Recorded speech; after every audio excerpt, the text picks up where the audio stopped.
Hi viewers and subscribers. Today మనం national income టాపిక్లోని estimation methods గురించి నేర్చుకోబోతున్నాం. So దీంట్లో ఈ ఎస్టిమేషన్ మెథడ్స్ టోటల్గా 3 టైప్స్ ఉంటాయి.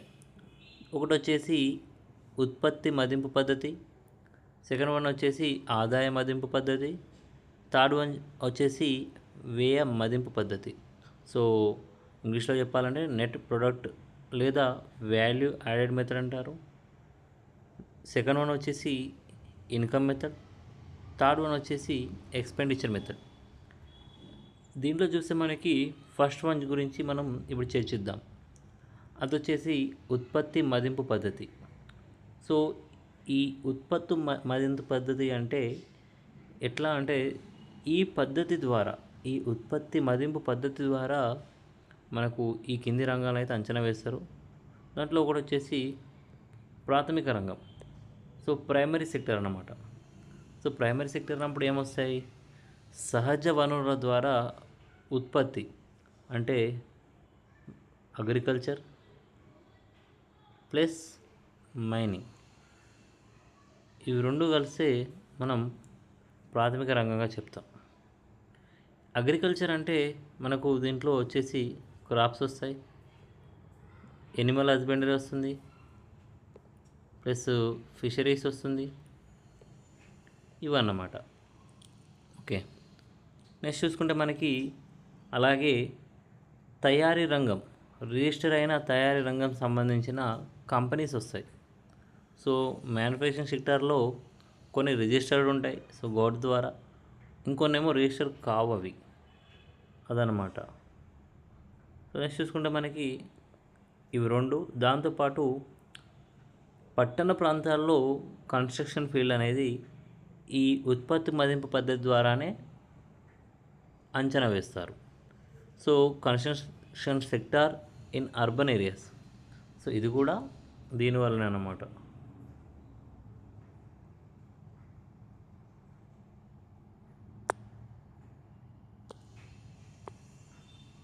అయితే ఈ ఉత్పత్తి మదింపు పద్ధతిని వివిధ రకాలుగా పిలుస్తారు. దాంట్లో వచ్చేసి ఒకటి ప్రొడక్ట్ మెథడ్. సో ప్రొడక్ట్ ఆధారంగా ఇక్కడ అంచనా వేయడం జరుగుతుంది, సో ఒక వస్తువు ఆధారంగా. అలాగే సెన్సస్ మెథడ్ అంటారు. సో ఎందుకంటారంటే సపోజ్ 5 వస్తువుల ఉత్పత్తి జరిగింది. సో ఇక్కడ ప్రొడక్ట్ అనేది మనం వాడుతున్నాం ఎన్ని వస్తువులు అనేది. అలాగే సెన్సస్, సో ఈ వస్తువులను అంచనా వేసిన తర్వాత దానికి వాల్యూ సమ్ 2 రూపీస్ సమ్ అనుకుందాం. సో అట్లా 10. సో ఈ విధంగా ఇక్కడ అంచనా వేస్తారన్నమాట. సో మొత్తం ఉత్పత్తిని దాని మార్కెట్ విలువలో గణించడం ద్వారా ఈ ఉత్పత్తి మదింపు పద్ధతిని కొలవచ్చు. సో ఇది మార్కెట్ విలువ ఆధారంగా ఉత్పత్తి మదింపు పద్ధతి అవుతుంది. అలాగే వాల్యూ యాడెడ్ మెథడ్ అని కూడా అంటారు. సో వాల్యూ యాడెడ్ మెథడ్ అని ఎందుకు అంటారంటే, ఫర్ సపోజ్ ఒక వస్తువు ఉత్పత్తికి వివిధ రకాలుగా, అంటే ఒకటే డైరెక్ట్గా ఒక వస్తువు ఒకటే విధంగా డైరెక్ట్గా ఉత్పత్తి కాదు. ఫర్ ఎగ్జాంపుల్ మనం ఒక కార్ని తీసుకుందాం. సో కార్లో తీసుకుంటే మనకి టైర్స్ ఒక కంపెనీకి సంబంధించినవి ఉంటాయి, అలాగే గ్లాస్ ఒక కంపెనీ, అలాగే చూసుకుంటే మనకి ఇంజన్, సో ఇలా వివిధ అంశాలు. సో ఏసీ సంబంధించింది కానీ, కార్ ఏసీ సంబంధించింది కానీ, ఇవన్నీ కలిస్తేనే మనకు, ఇంకా ఎక్సెట్రా కలిస్తేనే మనకు కార్ అవుతుంది. సో ఇక్కడ మన ఒక్కొక్క వాల్యూని యాడ్ చేసుకున్న తర్వాత మొత్తంగా వచ్చిన వాల్యూయే ఈ కార్ విలువ అవుతుంది. ఈ ఒక్కొక్క వస్తువు యొక్క మొత్తం విలువను కలిపితే ఈ ప్రధానమైన వస్తువు కార్ తయారవుతుంది. సో ఇక్కడ ఏంది వాల్యూ యాడెడ్ మెథడ్ అంటే ఒక్కొక్క వస్తువును కలుపుకుంటూ, అదనంగా కల్పం అంటే ఎలా అంటే ఈక్వల్గా ఎంత వస్తువు విలువ ఉంటుందో అంతే కలుపుకుంటూ వెళ్ళాలన్నమాట ఇక్కడ. సో అది నెక్స్ట్ చూసుకుంటే మనకి దీన్ని ఇండస్ట్రియల్ ఆరిజిన్ మెథడ్ అని అంటారు. సో ఇండస్ట్రియల్ ఆరిజిన్ మెథడ్ అని ఎందుకు అంటారంటే, ఇండస్ట్రీ ఆధారంగా చూసుకుంటే మనకి ఈ ప్రొడక్ట్ మెథడ్లో మనం ఇంతకుముందు చూసాం. సో ఒక వస్తువు విలువను గణిస్తాం. సో అయితే ఇది చూసుకున్నట్టయితే మనం ఇక్కడ చూడండి, ఇక్కడ తయారీ రంగం రిజిస్టర్ కానివి కూడా మనం వాడుతున్నాం. అలాగే నిర్మాణం రంగం. సో ఇక్కడ ఏంటంటే ఇవి ఇండస్ట్రీకి సంబంధించినవి అన్నమాట. ఇక్కడ నిర్మాణ రంగం అంటే మనకు సంబంధించిన ఈ నిర్మాణ రంగం పట్టణ ప్రాంతాల్లో మనకు ఒక క్లారిటీగా ఉంటుంది. తయారీ రంగం రిజిస్టర్ అయినవి, ఇవి రెండు కూడా ఒక విధంగా అంచనా వేయదగినవి అన్నమాట. సో వాటికి సంబంధించిన విలువలు ప్రభుత్వం వద్ద ఉంటాయి. ఈ తయారీ రంగం అంటే తయారీ రంగంలో ఏమేమి రావచ్చు? టెక్స్టైల్స్ ఉంటాయి, ఓకే, ఇంకా మ్యానుఫ్యాక్చరింగ్ సెక్టర్ ఉంటుంది. సో వివిధ రకాలు ఉంటాయి అన్నమాట. సో ఇవన్నీ ఇండస్ట్రీ సంబంధించిన అన్నమాట. ఈ విధంగా చూస్తే ఇది ఇండస్ట్రియల్ ఆరిజిన్ మెథడ్ అనవచ్చు. తర్వాత చూసుకుంటే నెట్ అవుట్పుట్ మెథడ్ అంటారన్నమాట. నెట్ అవుట్పుట్ మెథడ్ అంటే జాతీయ ఆదాయం మనకు జనరల్గా ఎట్లా ఎన్ఎన్పి ఎఫ్సిని మనం జాతీయ ఆదాయంగా చూస్తాం. అయితే ఇక్కడ ఓవరాల్గా ఒక వస్తువు నెట్ అవుట్పుట్నే దీంట్లో విలువగా అంచనా వేస్తారు. కాబట్టి ఈ విధానంలో సో మధ్యంతర వస్తువుల్ని ఇక్కడ తీసుకోరు.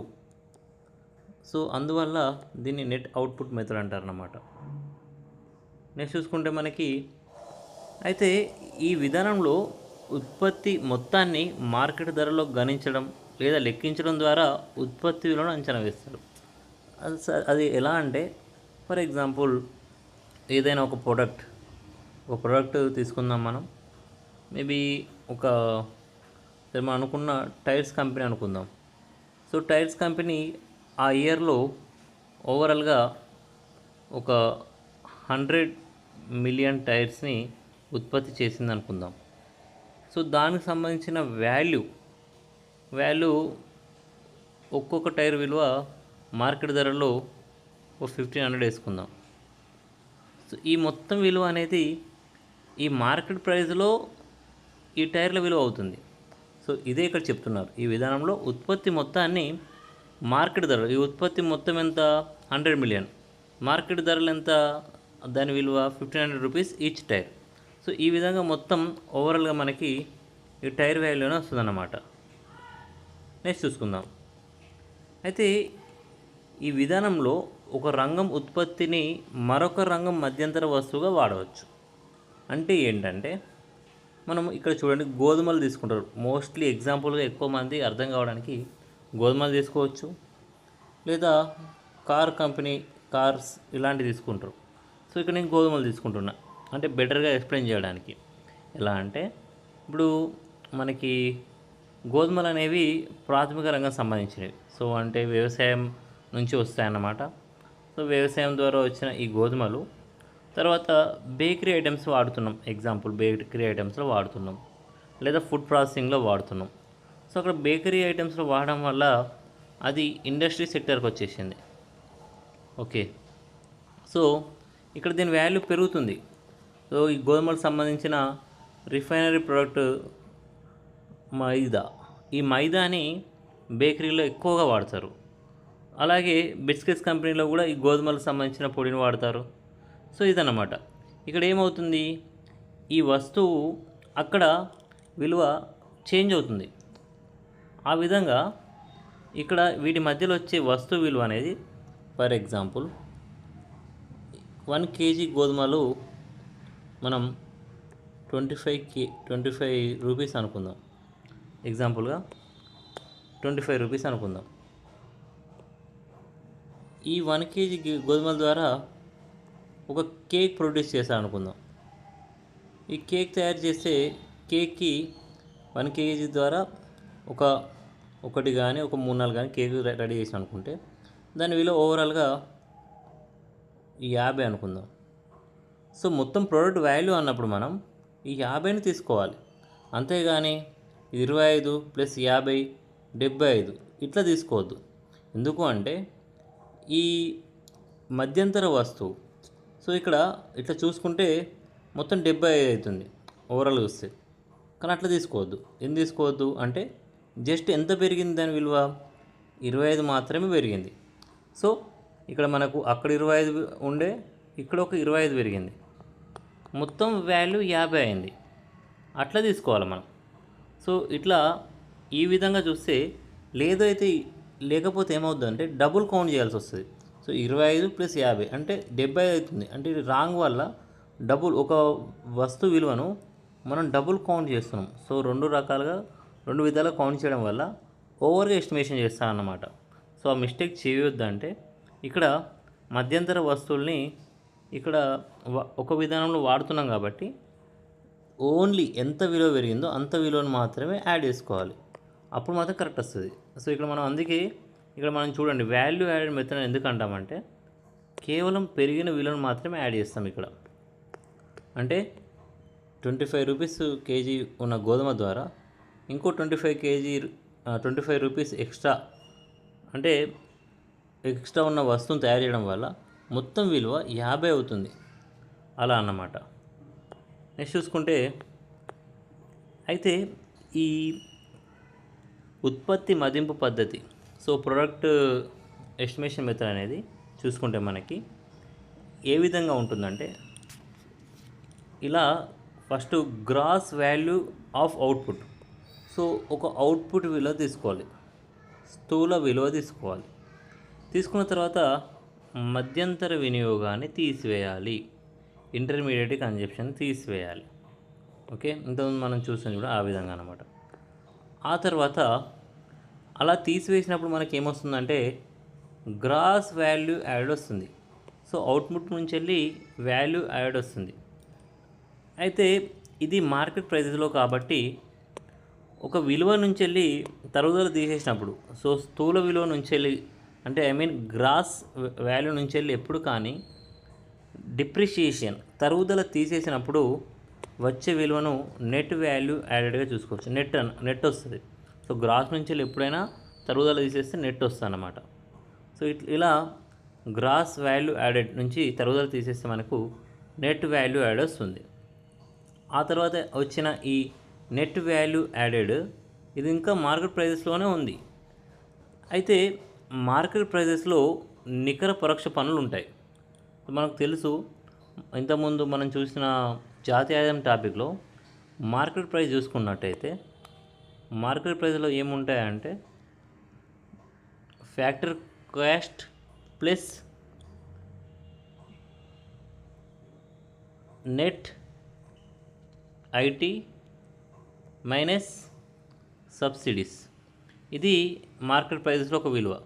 అంటే ఇక్కడ పరోక్ష పన్నులు ఉంటాయి మార్కెట్లో, నికర పరోక్ష పన్నులు ఉంటాయి. సో ఇది నెట్ ఐటీ అంటే నికర పరోక్ష పన్నులు. ఇక్కడ మనం ఏం చేయొచ్చు అంటే ఈ నికర పరోక్ష పన్నులు తీసేస్తే, సో ఇది మార్కెట్ ప్రైస్లో ఉంది, దాన్ని నికర పరోక్ష పన్నులు తీసివేయడం వలన అది ఉత్పత్తి కారకాల దృష్ట్యా నికర దేశీయ ఉత్పత్తి అవుతుంది. సో ఫ్యాక్టరీ కాస్ట్ ప్రకారం. అయితే మనము మీకు ఇంకా క్లారిటీగా అర్థం కావాలంటే దీని కింద జాతీయ ఆదాయం సంబంధించిన ఫస్ట్ టాపిక్ని దీని కింద డిస్క్రిప్షన్లో ఉంచుతాను. సో అది మీరు ఒక్కసారి చూస్తే ఇది ఇంకా క్లారిటీ వస్తుంది. సో ఈ విధంగా నెట్ ఐటీ తీసేయడం వల్ల ఎప్పుడైనా కానీ సింపుల్గా చెప్పాలంటే గ్రాస్ నుంచి వెళ్ళి తరుగుదల తీసేస్తే డిప్రిషియేషన్ తీసేసినప్పుడు ఎప్పుడైనా మైనస్ చేసినప్పుడు నెట్ వాల్యూ వస్తుంది, అంటే నికర విలువ వస్తుంది. అదేవిధంగా మనకి నెట్ ఇండైరెక్ట్ ట్యాక్స్ తీసేసినప్పుడు ఫ్యాక్టరీ కాస్ట్ వస్తుంది అన్నమాట. ఈ విధంగా అన్నమాట. So net factor income cost from abroad దీనికి కలపాలి. ఇక్కడ మనకి ఏంది, మన దేశంలో ఆదాయం మాత్రమే ఇక్కడ తెలుస్తుంది. దీనికి విదేశాల నుంచి వచ్చే ఆదాయం అంటే రిసిప్ట్స్ మైనస్ పేమెంట్స్ చూడాలి. మన రిసిప్ట్స్ అంటే వేరే దేశం నుంచి వచ్చే ఆదాయం మనకి ఎక్కువ ఉండి ఇది తక్కువ ఉన్నప్పుడు ఈ విలువ చేంజ్ అవుతుంది. సో ఆ రకంగా చూసినప్పుడు ఓవరాల్గా మనకు నేషనల్ ఇన్కమ్ అనేది క్లియర్గా వస్తుంది. సో ఇది దీనికి సంబంధించిన టాపిక్. Thank you. నా ఎక్స్ప్లెనేషన్ నచ్చినట్లయితే లైక్ చేయగలరు, సబ్స్క్రైబ్ చేసుకోగలరు.